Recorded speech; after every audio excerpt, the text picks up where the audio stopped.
Arkadaşlar merhaba.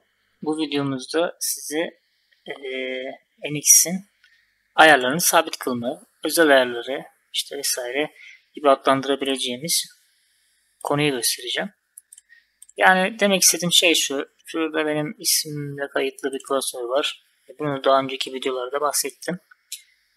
Sizde işte o kısım şöyle gözükecektir. Örneğin Mill Planner kısmında işte Floor Fencing metodunu ben çok kullanıyorum.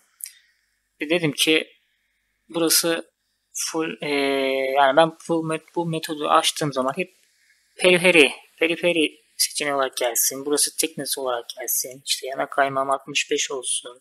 İşte devrim her daim örneğin 2500 gelsin. İlerlemem işte 3000 gelsin gibi veya ilerleme giriş çıkışları işte örneğin burası kapalı gelsin.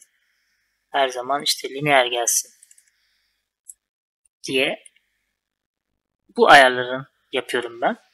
Ama ben her zaman bu ayarları yapmak istemiyorum. Onun için yapmam gereken şey şu arkadaşlar. NX'imi kapatıyorum. Her metodu seçtiğim zaman her NX'i yeniden de açsam fark etmeyecek. O ayarlar sabit gelecek arkadaşlar. Yapacağımız şey bu. Ne yapıyoruz? C klasörü içerisinde yani programın kurulu olduğu yere gidiyoruz. 2212 Match. Bu kısımda Resource diyoruz. Template Part. Metric. Bu kısımda arkadaşlar bizim kullandığımız metotlarımız var.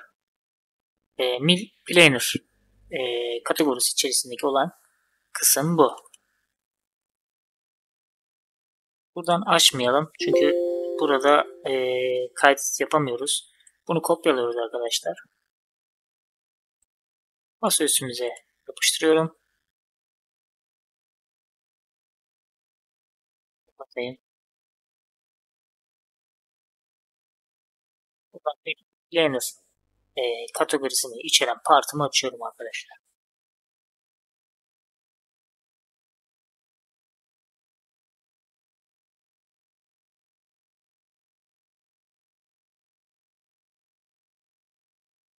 Dosyam kilitli gösteriyor.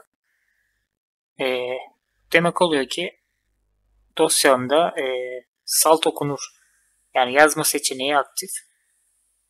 Örneğin Homemaking özellikler diyorum. Salt okunur. Bunları kaldırmanız gerekiyor. Bunda da aynı şekildedir. Özellikler salt okunur.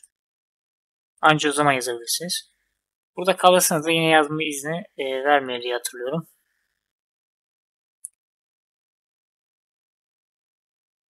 Farklardan açtığımız zaman e, birebir orada kullanmış olduğumuz komutların orijinalleri var. Öyle söyleyeyim. Buradaki ayarları değiştirdiğimiz zaman işte o komutlar hep o şekilde geliyor. Şimdi ne demiştik? Flow Facing programa çift tıkladım. Bakın görmüş olduğunuz gibi zikzak seçeneği olarak gelmiş. Follow Periphery diyorum. İşte Thickness diyorum. İşte yana kaymam 65 olsun diyorum. İşte devrim atıyorum 3000 ilerlemem. Her daim 2000 gelsin istiyorum. Yani benim burada yaptığım ayarlar ben bu metodu seçtiğim zaman hep bu ayarlarda gelecek. Mesela lineer gelsin. İşte atıyorum 60 olsun. Çıkışım da aynı olsun. Vesaire vesaire. Şimdi ben bu şekilde bunu kaydediyorum. Yaptım bütün hepsini yaptım ayarlarını öyle varsayıyorum.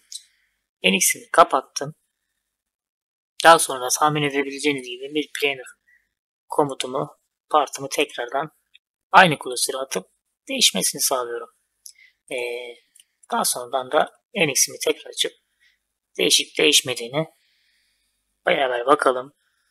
Bu şekilde işte sadece bu taban programları olarak değil işte kaba programları artık NX'i kem koyuyorsan neyi kullanıyorsanız işte delik programları olur. İşte e, duvar gezmeler, duvar işlemeleri vesaire vesaire.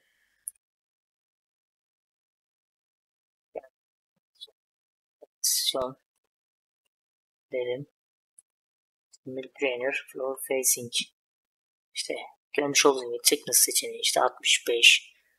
Ember özelliği sanırım şuralardadır.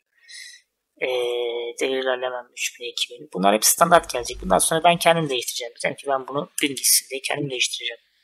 Ama giriş çıkışımda hep bunları kullanıyorsam hiç değiştirmeyeceğim. Direkt ben daha hızlı, daha pratik ve daha kontrollü bir program yapma imkanı sunuyor arkadaşlar. Bir sonraki videoda görüşmek üzere. Hoşçakalın.